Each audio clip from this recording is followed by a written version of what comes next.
Aqui, nessa casa eu me encontrei. Entrei e aqui dentro vi saída. Sim, foi nessa casa de amor que as benesses do labor cicatrizaram minhas feridas. Depois de muitos e muitos passes, estudo e a água da paciência. Muito boa noite a todos. Quero agradecer a vocês, ao Leandro, pelo carinhoso convite de retornar a essa casa. Eu não sei se é porque foi dia de campanha do quilo aqui hoje, mas vocês estão com os rostos assim muito iluminados, assim, vocês estão mais felizes hoje. Acho que da outra vez não era dia de campanha do quilo. É uma das tarefas que mais nos ilumina realmente e que nos põe em contato com a dor do outro. É uma oportunidade que a gente tem de descansar um pouquinho da nossa própria dor e ir de encontro à dor do outro.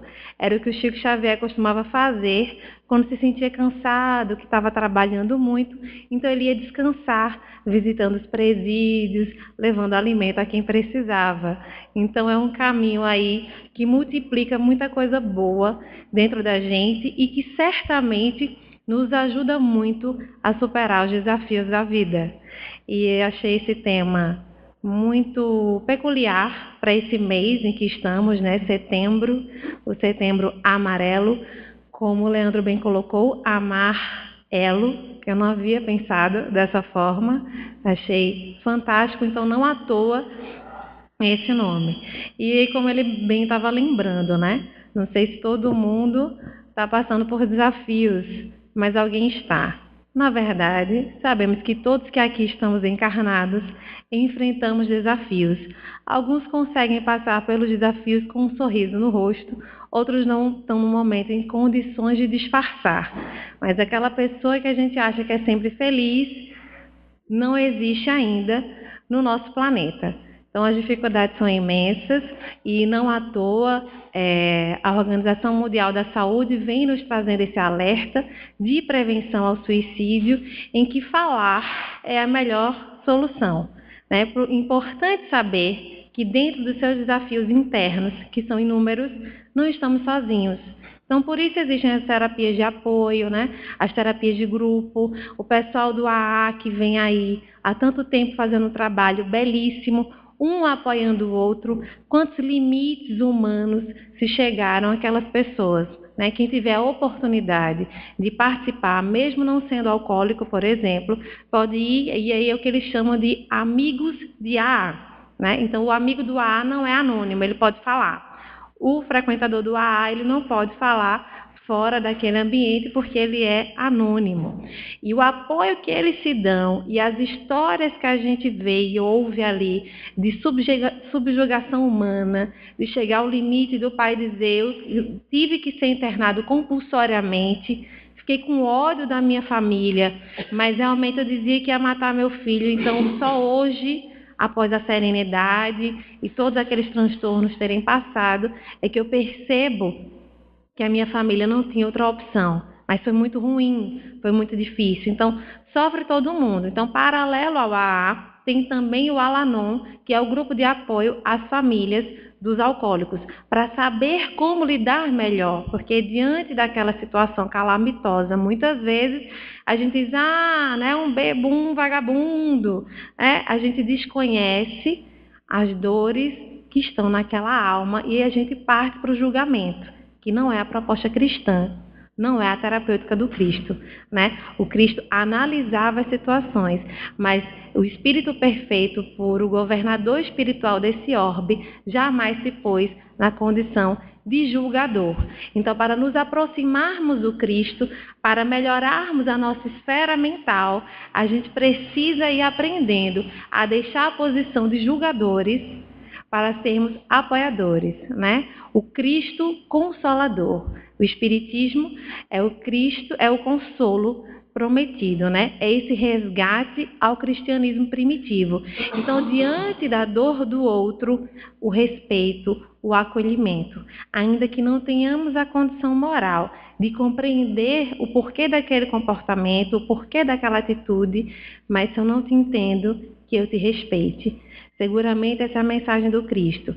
Então, o Espiritismo que não tem a chaga do exclusivismo religioso, que não se coloca superior a ninguém, não se diz salve o outro condenado, né? Dentro do Espiritismo não temos fiéis seguidores, porque quando a gente parte desse princípio, estamos dizendo que os outros são infiéis. Então, para nós, nada está perdido, por uma razão muito simples. Fomos criados por Deus, né? A inteligência suprema, a causa primária de todas as coisas. Então, só há uma destinação correta para nós, espíritos imortais: a perfeição. Porque Deus não erra. Nós erramos, mas Deus não erra. Então, se Deus não souber nos criar, não souber ser nosso Pai, então o que a gente está fazendo aqui? Vai desistir? O que os olhos materiais nos mostram, essa transitoriedade material, muitas vezes nos confunde e não nos deixa perceber a organização superior que há, não apenas deste orbe, mas todos os orbes habitados. Há uns 2 anos atrás, mais ou menos, meu avô, com então 83 anos de idade, recebe o diagnóstico de câncer e tem aí mais ou menos uns 3 meses de vida. Então, todo mundo muito determinado: olha, vocês têm que se conformar, têm que aceitar a morte, isso, aquilo, aquele choro para lá e choro para cá. E algumas primas e uns tios: você que é espírita, o que é que você acha?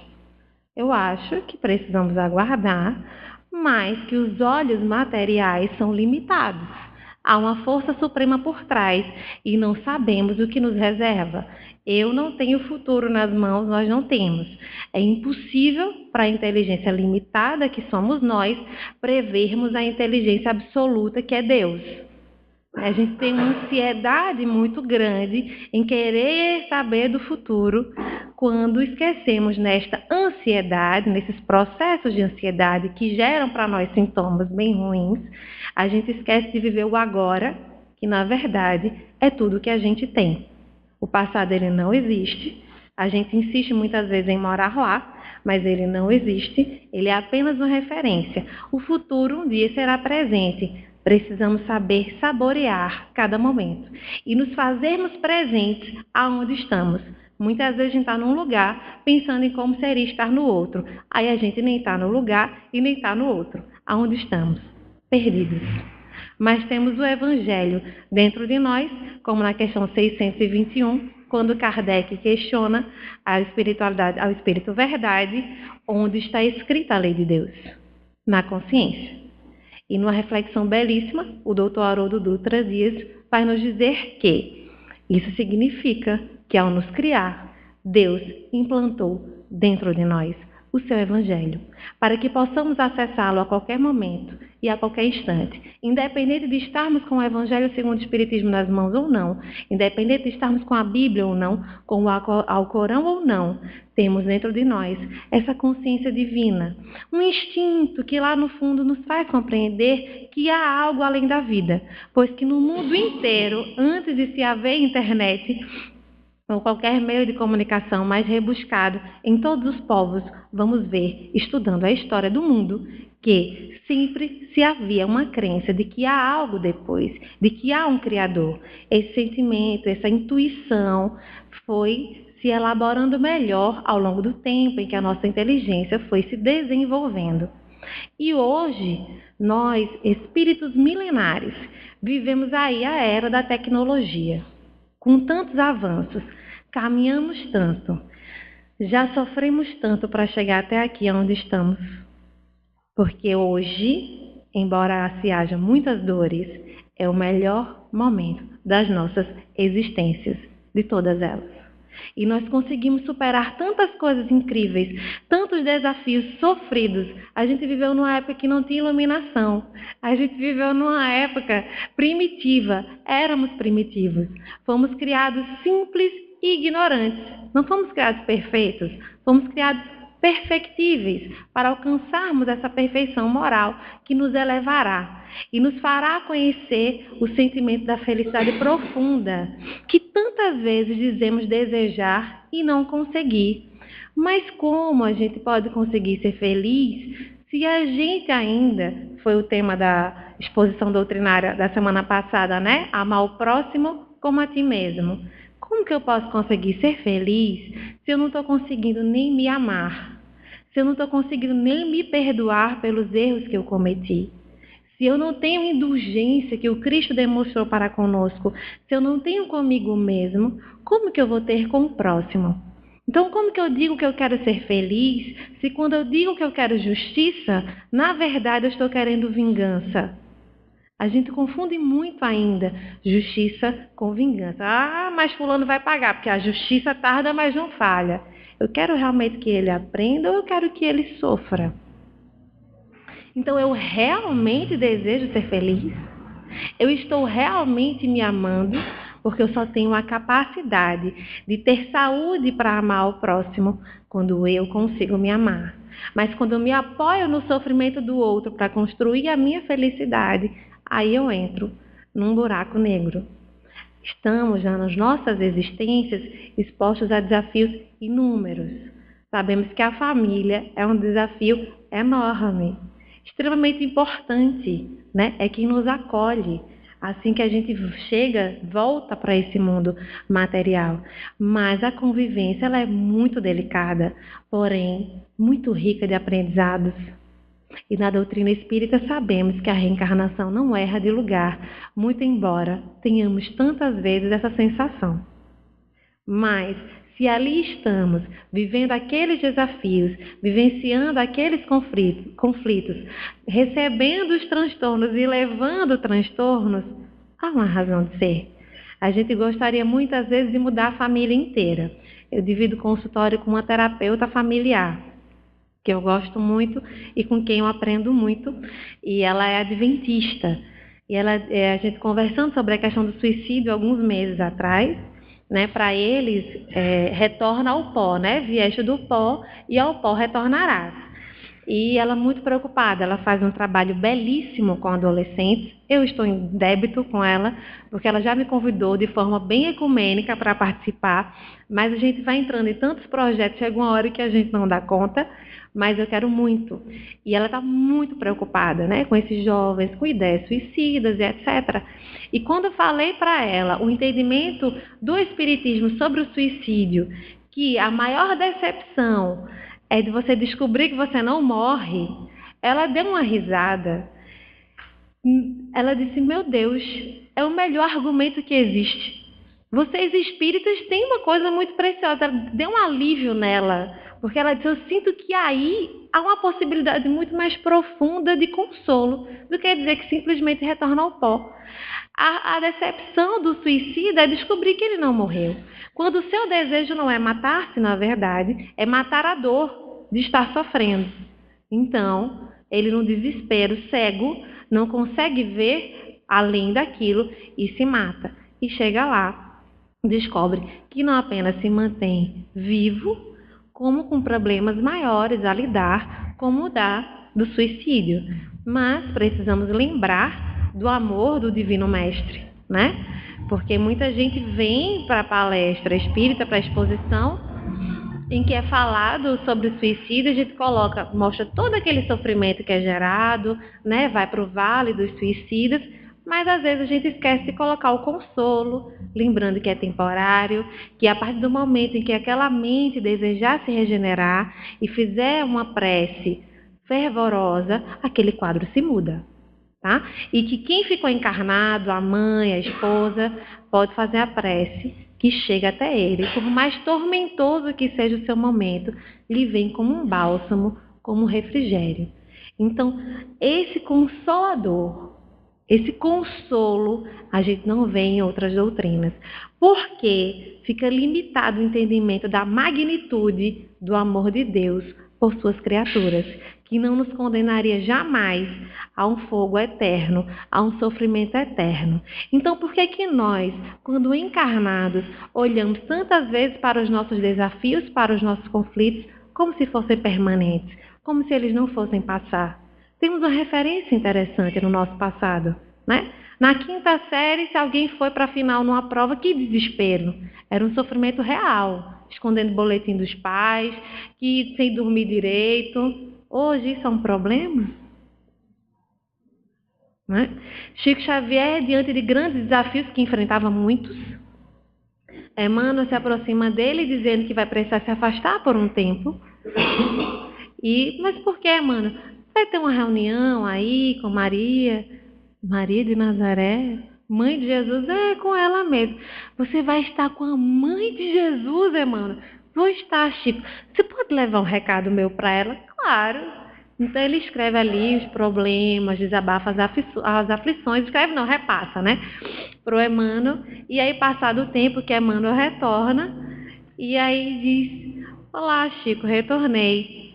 Você esteve com ela, com a Mãe Santíssima? Estive. Deu tempo de falar dos meus problemas? Deu.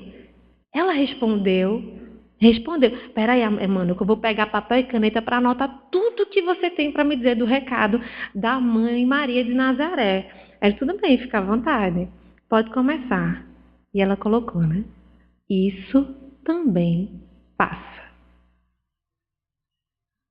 Foi toda a psicografia aí. E a gente, quando vem em centro espírita e pede consulta mediúnica e vem textão, a gente acha que vem pouco. E Chico Xavier ficou tão encantado com a frase da Mãe de Jesus, que escreveu bem grande e colocou na parede da casa, para que sempre que ele estivesse passando por um desafio conflituoso, uma situação difícil, ele olhasse para a mensagem daquela mulher, daquele espírito tão significativo, a responsável pelo Vale dos Suicidas. Isso também passa. A nossa experiência já nos mostra que todos os problemas e que todas as dores passam, mas fica aí o reforço da própria Mãe de Jesus, a mulher que foi lá resgatar Judas, que diante do desafio de trair o mestre, de acompanhar o mestre, não conseguiu lidar, né? O entregou, acreditando que o Cristo ali ia mostrar que era o Filho de Deus, o enviado, não se permitiria prender, porque ele foi ansioso, não queria esperar, né? Será que a gente se identifica com isso? De não querer esperar o tempo de Deus, o agir de Deus, o curso natural das coisas. Quis precipitar. E aí o Cristo seguiu o caminho do Calvário para nos dar o exemplo de resignação. E Judas, diante daquela aflição, não conseguiu lidar e tirou a própria vida. Ao contrário de Pedro, que quando negou a Cristo por 3 vezes, se arrependeu profundamente, passou a noite, entrou pela madrugada, negando ao Cristo, aquela dor profunda, ele aproveitou para ressignificar a sua vida e deu testemunhos profundos de amor a Jesus. Qual caminho vamos seguir? Diante dos desafios e dos nossos fracassos, conseguiremos nos perdoar? Assim como Cristo nos perdoa? Na verdade, não perdoa porque não se ofende, só perdoa aquele que se ofende. Mas nos ofendemos conosco mesmo. Só que diante das nossas dores, tendemos a querer disfarçar porque a gente tem uma dificuldade de entrar em contato com a nossa própria dor, com os nossos próprios problemas. Então a gente se ocupa muito para disfarçar, acusando o outro e mostrando o defeito do outro. Ou terceirizando responsabilidades. Ah, mas eu só sou assim porque minha mãe era para ter me amado e não me amou. Não cuidou de mim, não me colocou numa boa escola, o meu pai só bebia ou só saía com várias mulheres, não queria saber de me dar assistência. É sempre o outro, é sempre o outro. E aquela dificuldade de olhar para a nossa escuridão interior, a fim de iluminá-la. Porque só nós mesmos é que podemos nos iluminar. Por mais espíritos evoluídos que se hajam, cheios de boa vontade, se a gente não permite a eles o acesso, o trabalho não acontece. Tal qual o Cristo, quando esteve no planeta Terra, não saía curando ninguém gratuitamente, não. Tinha que haver um movimento, tinha que haver um caminho, tinha que ser buscado. Pedi e obtereis. Batei e abre-se-vos-á. Estamos buscando de verdade ou estamos muito ocupados nos lamentando? A gente realmente quer ser curado das nossas dores Ou a gente está preferindo a comodidade, a falsa zona de conforto do coitadinho de mim, como eu sou vítima. Se eu tivesse a oportunidade de emprego que fulano teve, eu era outra pessoa. A gente depende de outros acontecimentos para sermos quem somos. Somos filhos de Deus. Temos noção disso? Como está essa nossa comunhão? Quando eu chego para a minha família, para os desafios familiares, eu fico cheio de razão querendo apontar dedo, mostrar o erro do outro, ou eu estou buscando, através da palavra iluminada do Cristo, iluminar-me a mim mesmo, me amando, para que eu consiga amar o outro. Porque o amor verdadeiro não é eu te amo se você mudar, eu te amo se você melhorar. Eu te amo apesar de você ser como você é. Eu te amo com todos os teus defeitos. Eu adoraria que meus pais fossem maravilhosos comigo. Mas eu sou um filho maravilhoso? Eu sou. Então que ótimo que você é. Segue adiante. Silencia, ora e serve. Silenciar. Bom, como eu sou psicanalista nessa coisa do silenciar, do reprimir, mas o silenciar no sentido de não sair levando a maledicência, o discurso de vitimização, do emanar esse discurso de coitadinho, de minha vida não tem jeito, né? Falar aonde couber a fala.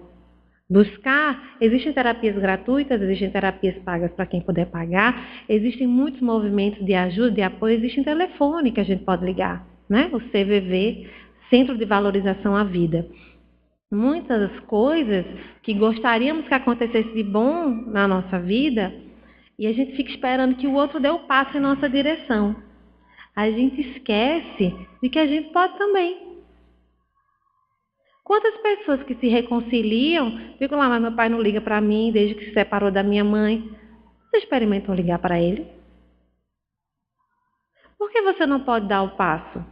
O primeiro passo, o segundo e o terceiro, se o outro está com mais dificuldade, né? Tem gente que vai para a casa espírita e sai, porque não, eu gosto de trabalhar, a casa espírita lá não tem não, eles não oferecem trabalho, porque você não implantou, você não quer, faz, né? Tem uma senhora que me procurou, porque além da SEC, eu frequento também o Centro Espírita Lar de Jesus. Precisei me dividir entre os dois, porque nos dias de funcionamento do Lar de Jesus, um dia eu estava fazendo a especialização e aos finais de semana com meu avô em Recife. Então, eu fiquei lá só com sábado com a evangelização infantil. Então, para não passar a semana sem frequentar centro, aí eu fiquei indo para a SEC, que é uma casa também muito acolhedora. Mas, no dia da evangelização infantil, uma senhora me procurou, leva a sua criança lá.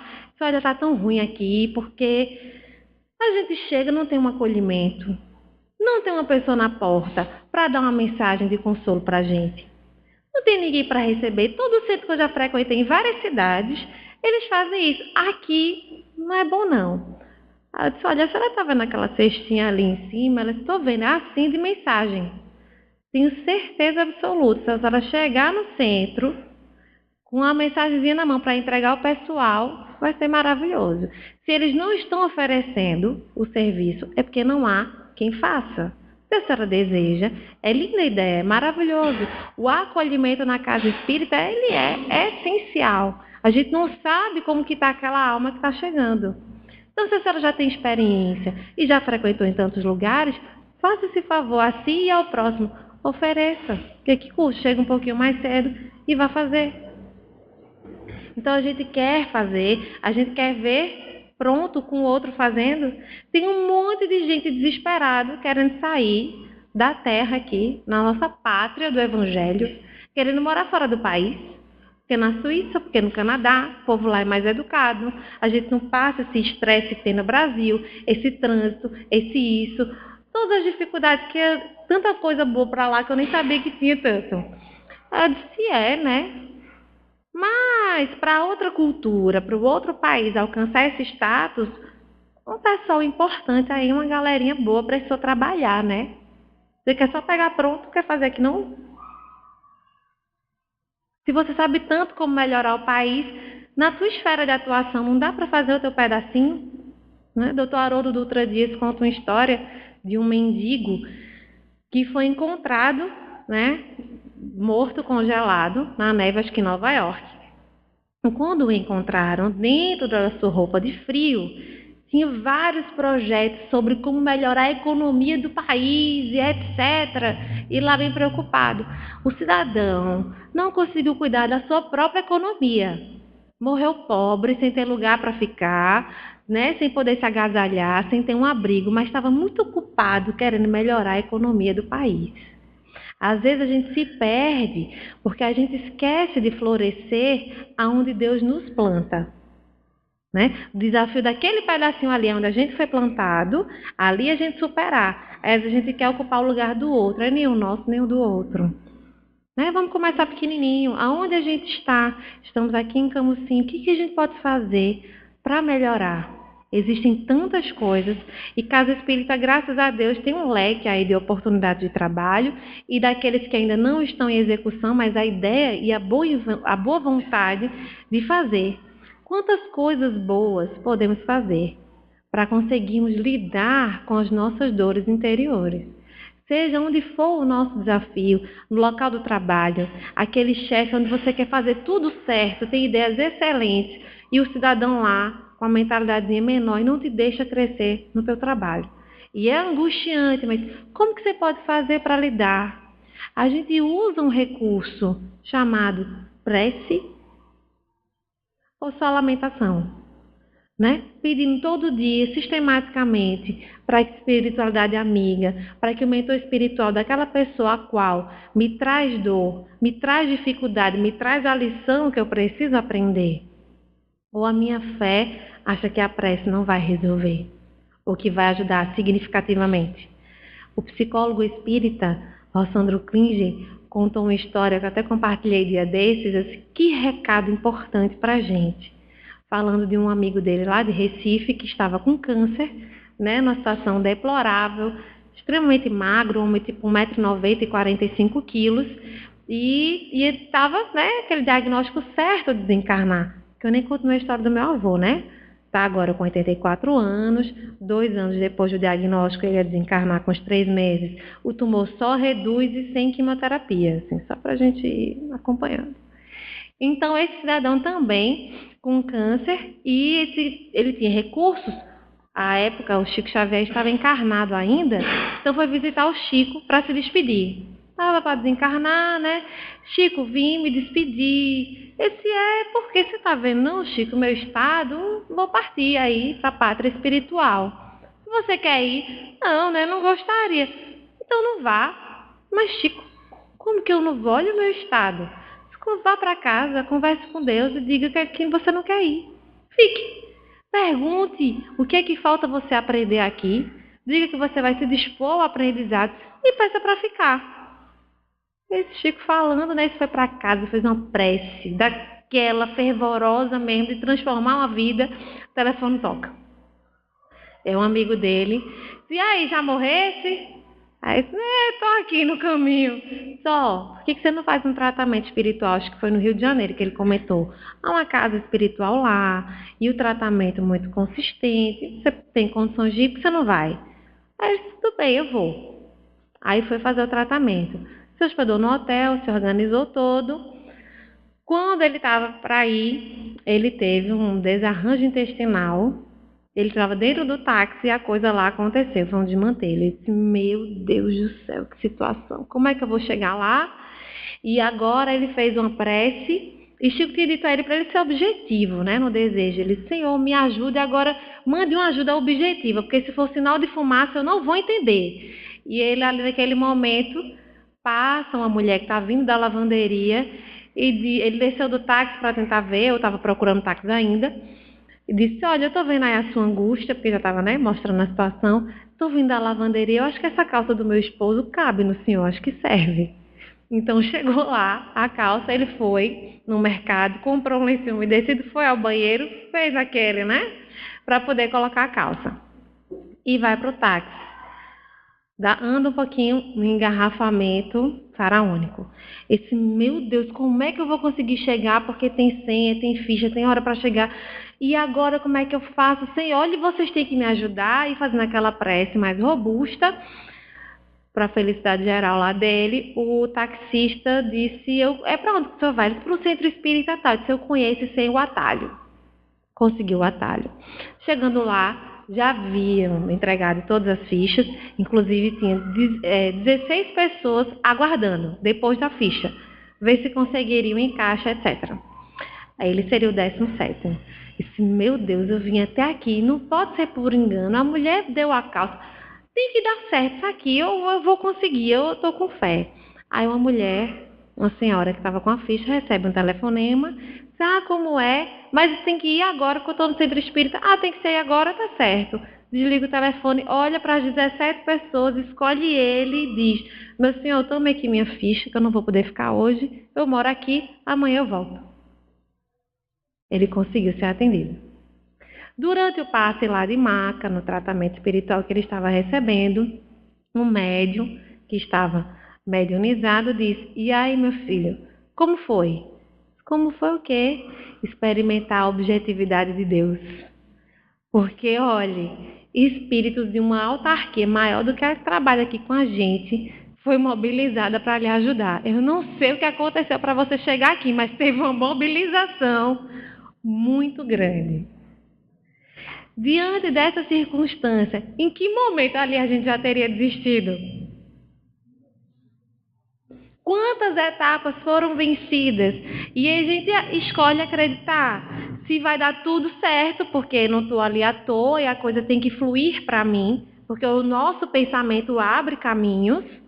Ou dizer, tá vendo, não devia ter vindo de tão longe, e ver a coisa de forma extremamente negativa, né? Que lente a gente está colocando na nossa vida? Que lente a gente está colocando diante das nossas dificuldades e fragilidades? Estamos fazendo a prece objetivamente, né? É claro que nem sempre a gente vai ter essa resposta tão instantânea e imediata. Houve um caminho para ele chegar até ali. Às vezes a nossa resposta vai chegar 1 ano depois. 1 ano e meio, 2. Tem um tempo necessário, até para que estejamos em condições de receber aquilo. Porque tem coisas que se a gente recebe antes, a gente nem sabe lidar. É um desperdício. Então, aguardar o agir de Deus não é à toa, né? O nosso pernambucano querido Lenine tem uma música belíssima chamada Paciência, né? E um trecho que eu até escolhi para postar ontem, a gente espera do mundo e o mundo espera de nós um pouco mais de paciência. Tem comunicação mediúnica quando vem dizendo, meu filho, tenha paciência. Eu não aguento, Érica, mais ir para centro espírita ouvir a mesma coisa. Tenha paciência, eu fui para 3. Ó fé. Tenha paciência, não estou suportando mais. Paciência. Eu disse, mas será que não está repetindo? Porque desde a primeira vez você não conseguiu desenvolver a paciência ainda.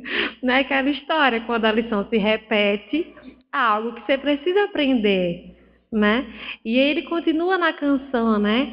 Que a vida é tão rara, né? Será que é tempo que me falta para perceber? Mas será que temos esse tempo para perder?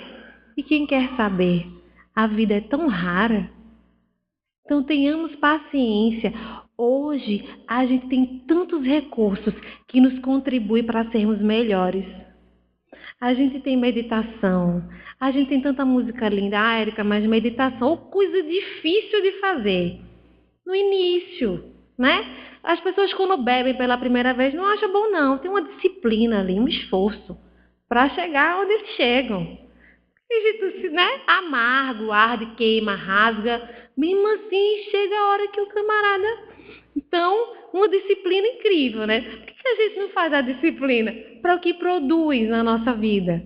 A gente é tão disciplinado no mau humor todo dia, às vezes. É disciplinado na reclamação. A gente pode, né, mudar aí a vibração e ressignificar os sentidos. Então, a meditação, mesmo que você não consiga naquele momento parar para concentrar e dizer, não, vou meditar, É natural que ache chato, tá na média. Mas começa a colocar para ouvir e que se impregnem dentro da gente, no consciente e no inconsciente, os conceitos, né? Tem muita coisa ali de PNL, que é programação neurolinguística, como diz Givaldo aí com Joana, para a gente reprogramar a mente. Então não precisa ouvir aquele discurso necessariamente fechando os olhos, fazendo tudo aquilo, não. Começa ouvindo, vai fazendo disso um hábito, vai entendendo e internalizando aquela mensagem, para quando, num dado momento, você dizer, agora eu acho que eu vou conseguir meditar. Porque é cientificamente comprovado os benefícios da meditação. Tem tanta gente aí tão resistente à medicação e que fica tão chateado. Eu não quero tomar remédio porque o remédio traz efeitos colaterais, causa dependência. Tudo isso é verdade, mas a gente precisa ter a humildade de aceitar o momento em que a gente precisa também fazer uso desse benefício. Tá? No passado seria camisa de força e internação, hoje é remédio. Né? A psicanalista a doutora Elizabeth Rudinesco diz as novas camisas de força. Tem gente que faz a sua vida, traz essa filosofia de não, impossível viver sem remédio. Espera lá, né? Casos e casos. Exceto aí o esquizofrênico, o bipolar, etc. Mas assim, a depressão dá pra gente trabalhar. Porém, enquanto se fizer necessário, tenha a humildade de aceitar aquela medicação, de fazer a prece por quem estudou para desenvolver esse remédio, para que o teu organismo aceite aquilo e que faça o que precisa ser feito. Tá? Porque nada é mais danoso a nós mesmos do que a nossa mente enferma. Né? Por pior que seja o efeito colateral do remédio, mas se não funciona aquele, troca, volta no médico, vai lá. Vamos fazer uso daquilo que nos pode beneficiar. Se a gente precisa, lembram que Chico Xavier dava muita receita que o Dr. Bezerra de Menezes trazia para ele, o próprio Dr. Bezerra de Menezes o receitava, mas nunca abriu mão da medicação física. O Espiritismo sempre deixa muito claro isso. Faz tratamento espiritual, mas não deixa lá o médico. Se não estiver gostando do médico, ok, troca. Mas se está precisando de ajuda, tenha humildade. Então, hoje, a gente tem tantas coisas que nos ajudam que antes não havia. Não havia nem anestésico. Não havia nem um analgésico para uma dor de cabeça. Quanta coisa a gente tem para favorecer e facilitar a nossa vida, né? Não tinha máquina de lavar roupa, minha gente. Para isso, presta atenção. Qualidade de vida melhorando. Então, a gente tem muitos recursos hoje. Né? Eu estava comentando com o Leandro que semana passada, nesse feriado, eu utilizei uma ferramenta de coach com meu avô, esse mesmo, dos 84 anos, seu Nélio. E foi maravilhoso. Foi meu cliente coach aí que mais funcionou, que mais teve determinação. Ajuda também, né? Tem ferramentas de PNL, de psicologia comportamental e, sobretudo, de psicanálise. Então, para acessar o inconsciente, a gente tem tantos mecanismos, né? E aí a gente vê tanta gente com pensamento destrutivo e a gente se permitindo contaminar, mesmo sendo espírita. É natural que tenhamos momentos de tristeza. Saibamos respeitar também os nossos limites, mas sempre com consolo. Estou triste agora, mas eu vou melhorar. Para que essa tristeza não vá se aprofundando nem fique permanente. Também a gente não pode ficar, poxa, eu sou espírita, não posso ficar triste. Aconteceu, aceita, mas vai melhorando. Quais das inúmeras ferramentas que temos hoje podemos utilizar? A gente tem palestra espírita a hora que a gente quiser na internet. A gente pode ouvir Divaldo, Haroldo, Rossandro e tantos outros grandes colaboradores aí, com tanta mensagem bonita. A gente tem passe virtual hoje, minha gente, na internet. Pode ouvir para dormir, não estou me sentindo bem, estou com uma crise de ansiedade. Ali, do Instituto André Luiz, maravilhoso. Então, são muitos os recursos. Vamos focar no que há de bom para que a gente possa, diante das nossas dificuldades, ir evoluindo, não é? Nas redes de TV fechada, a gente viu aí esse ano, num ano que teve baleia azul e tantos, né, o índice de suicídio vem aumentando, e teve um seriado, como é o nome? 13 Reasons Why, 13 razões para morrer. Né? E a gente conhece dentro do Espiritismo, o Livro dos Espíritos nos traz 1019 razões para viver. Eu vi essa reflexão do Dr. Haroldo Achei fantástica, né? Enquanto eles oferecem 13 razões para morrer, 1019 razões para viver. Estuda o livro dos Espíritos, item a item. Quanto consolo a gente vai encontrar ali, quantas razões para viver e compreender que o momentâneo desafio que vivemos hoje, isso também passa. A maneira como ele vai passar está muito relacionado com o estado de espírito que estamos buscando conquistar. A nossa evolução moral, a nossa melhora. Reconhecer as nossas qualidades, aqueles momentos que a gente acerta, que faz coisa boa. Não por vaidade, mas, poxa, eu fiz isso. Porque às vezes a gente acha que não merece coisas boas. Não, mas eu não mereço isso tudo não. Se é Deus que está mandando, recebe, rapaz, conversa. Aproveita, né? A generosidade divina. Então a gente tem o cuidado de não confundir humildade com baixa autoestima. A gente merece, porque o Cristo nos disse que eu vim para que tenham vida e vida em abundância. E a vida em abundância, ela só é possível quando a gente se conecta com essa esfera maior. E que por pior que sejamos, por mais que estejamos errados, uma prece pode mudar tudo. A gente pode sentir um alívio, a gente pode fazer uma visualização terapêutica, visualizar o que a gente quiser. Se a gente quiser flores espirituais, a gente conhece a irmã Sheila, mas quantos outros espíritos não o fazem? Sorvamos dos presentes que a espiritualidade nos oferece, com autorização do Criador do Universo a nos beneficiar. Estamos diante de uma crise, um colapso aí, mundial, o nosso país muito especificamente, num momento difícil, mas a gente sempre comentou, ou pelo menos se ouviu falar, que na política, por exemplo, nesse desafio aí, o bonzinho que chegar lá não tem como fazer não, porque olha, é tanta gente fazendo coisa errada lá, que um só não tem como fazer. Então, diante disso que parece assim uma crise tão escandalosa, estão limpando de quantidade, para quando renovar, chegue em quantidade boa.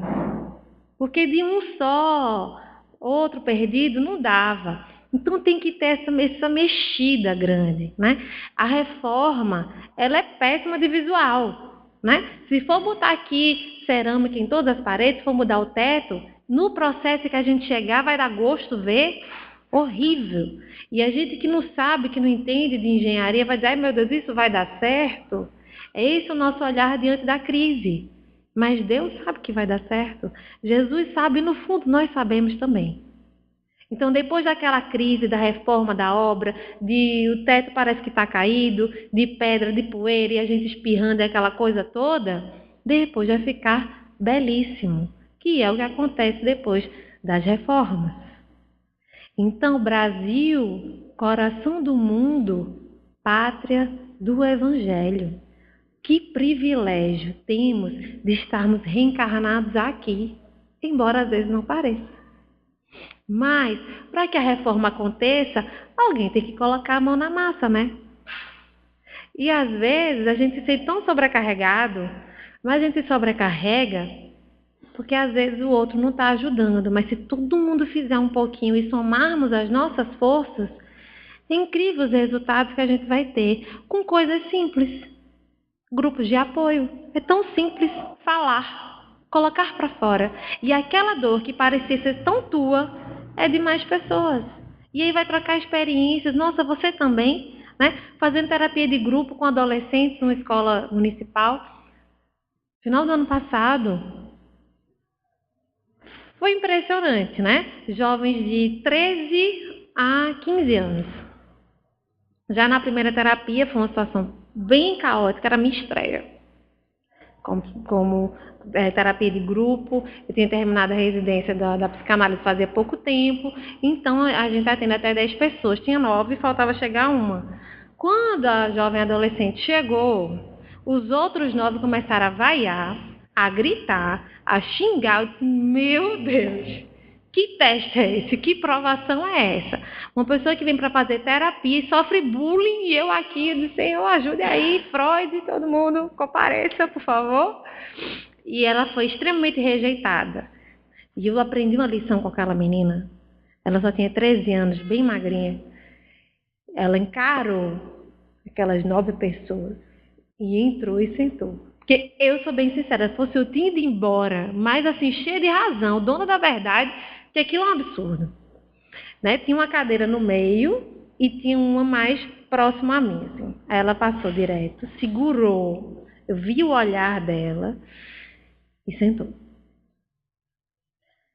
Aí eu falei com o pessoal, a gente tinha alguns que eu já atendi individualmente e consegui ali por uma fluidez e uma ajuda, porque realmente eu fiz uma prece muito forte, a coisa foi organizando. Para você ter ideia, teve gente que estava chorando por causa da presença da menina.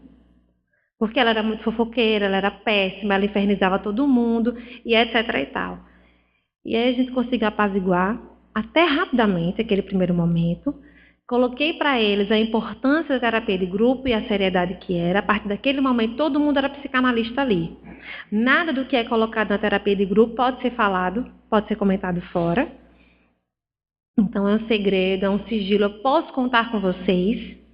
Aí pode, tia. E aquela coisa toda. Quando foi começar mesmo, aí eu perguntei à menina, você aceita vir um pouquinho mais para perto? Ela olhou para mim, olhou para todo mundo, e ela foi para a cadeira do meio, que dividiu os 9, e sentou entre eles, com muita força. E eu fiquei ali muito impactada com a força daquela menina. Cada um foi contar ali, né? Tinha um tempo estipulado, 3 minutos, cada um foi falando. Histórias assim muito profundas, muito emocionantes, de abandono, de abusos, de drogas, e eles se entregaram, aqueles jovens, foi um momento belíssimo. Quando foi, e eu expliquei para eles, né? Quem não quiser falar, fica à vontade, pula a vez, porque tem as regras. Enquanto um está falando, o outro não pode falar. Depois que você já terminou de falar, se durante a fala do outro você lembrar de algo também, não é mais, já passou teu momento e tem que respeitar do próximo e acabou. É assim que funciona. Aí eles, tudo bem.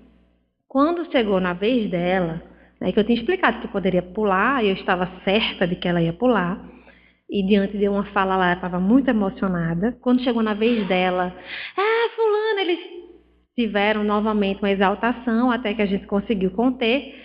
E aí eu disse, você quer falar, você vai querer pular, porque ela não tinha voz, ficou embargada, as lágrimas já estavam.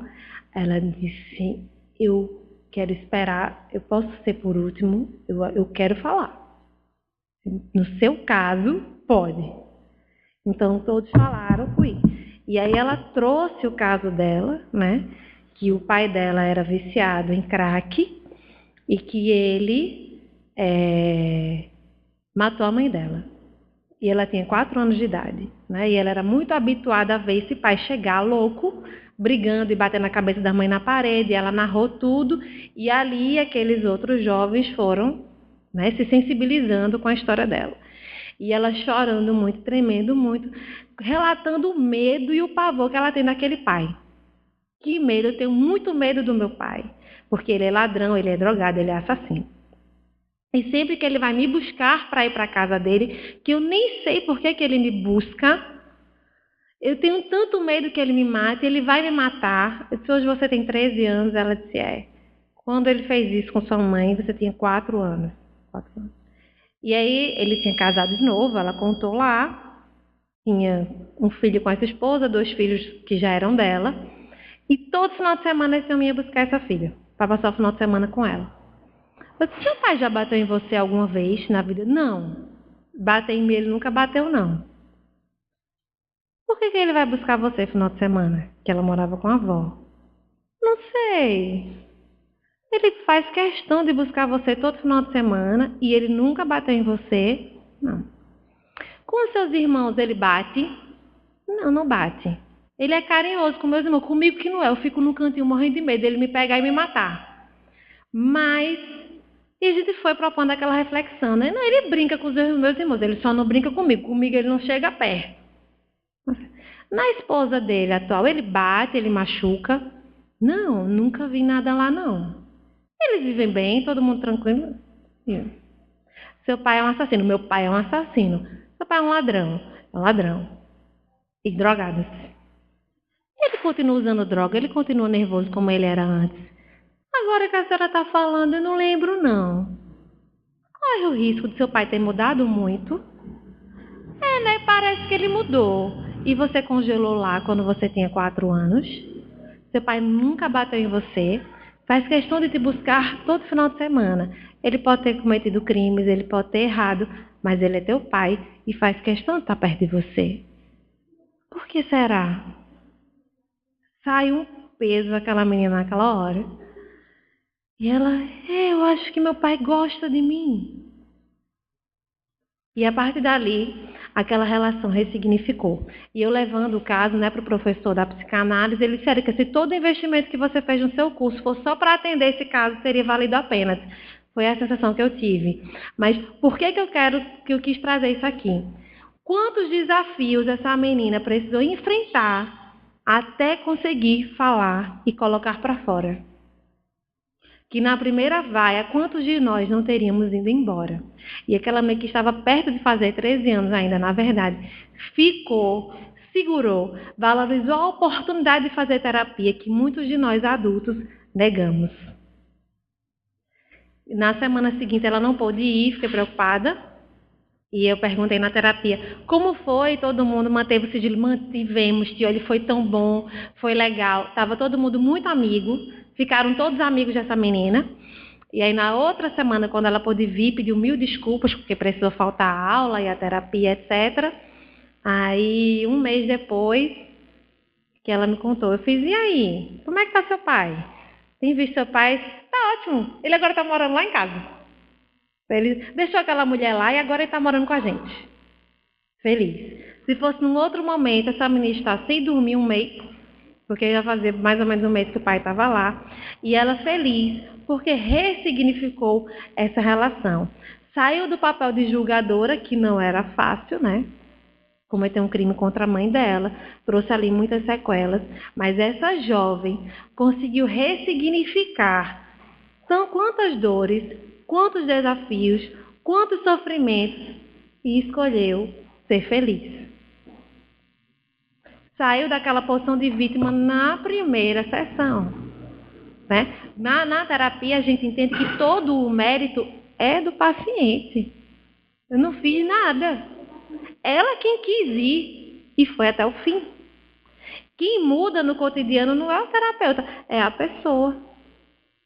Então, quando a gente faz uma exposição doutrinária, que a gente vem trazer o evangelho, mas é o mérito de cada um de nós o que a gente vai fazer com aquela informação e o quanto a gente deseja e vai buscar mudar. Então, reconheçamos o nosso próprio mérito e que diante de seja qual for o desafio, seja qual for a dor que estejamos vivendo, com o perdão e o trabalho no bem, não há dor que não se supere. Não existe a menor possibilidade de a gente não melhorar. Embora saibamos que a natureza não dá saltos. Existem coisas que precisam de um tempo e cada um tem o seu ritmo. A gente só tem que ter o cuidado de não ficar descansado demais para mudar, buscar mudar. Hoje eu gostaria de ter feito melhor, ainda não é o momento. Mas a gente entende com a doutrina espírita progredir sem cessar. Tal é a lei. Qual é o nosso sentido de vida? Né? O psiquiatra Dr. Viktor Frankl, que sobreviveu ao campo de concentração, perdeu toda a sua família, só ficou uma irmã, a esposa estava grávida, forçaram um aborto naquela mulher. Depois de toda aquela experiência aterradora, ele desenvolve a logoterapia, que é a terapia do sentido. Qual o sentido da sua vida? Né? Autor do livro Em Busca do Sentido. A gente só pode ser feliz se a nossa vida tiver um sentido. E que esse sentido seja um objetivo importante, significativo. Né? Ele, quando saiu do campo de concentração, foi dar aula na Universidade de Yale, equivalente ali a Harvard, e ficou chocado, porque no campo de concentração era incrível como as pessoas lutavam pela vida, era tudo que eles tinham. A única coisa que eles tinham ali era a vida. E lutavam ferozmente pela vida. Em Yale estavam os jovens mais ricos, mais bonitos, de famílias mais bem-sucedidas. E o índice de suicídio lá em cima. percebeu que havia ali um vazio existencial. Então a gente precisa preencher os nossos corações e as nossas vidas de sentido. Qual o sentido que eu estou dando à minha vida? O sentido da lamentação ou o sentido da fé?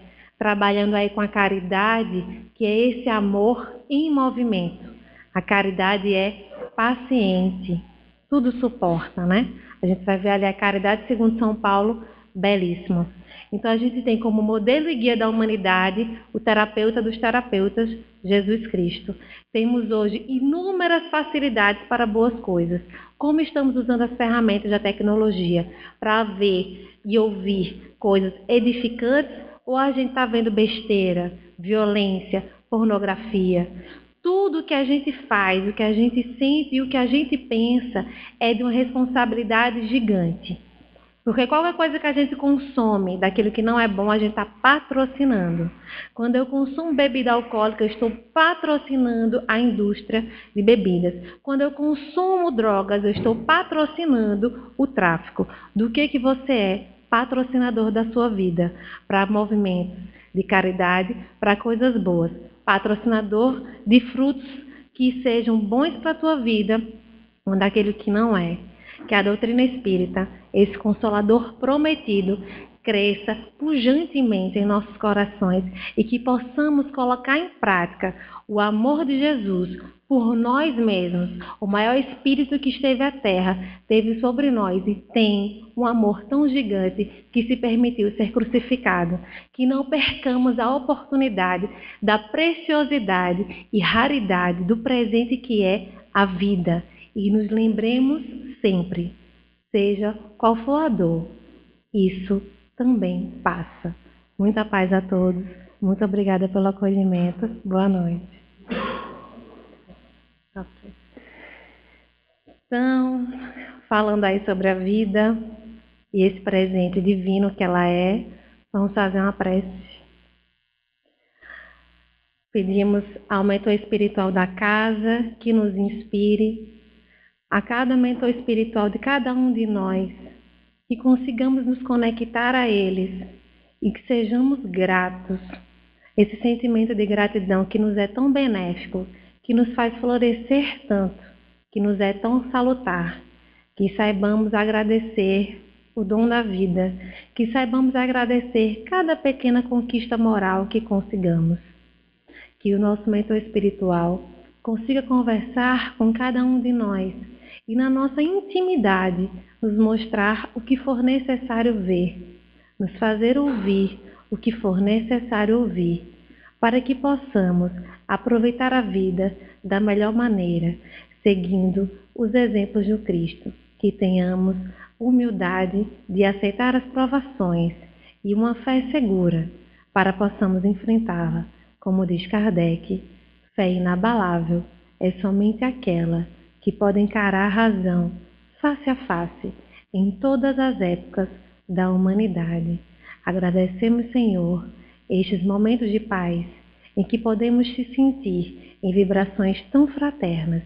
Abençoa essa casa espírita, abençoa a cidade de Camusim, e esse centro brilhe cada vez mais de forma retumbante a iluminar toda a cidade.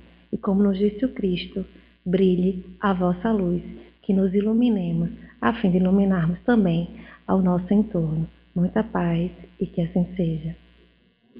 Obrigada.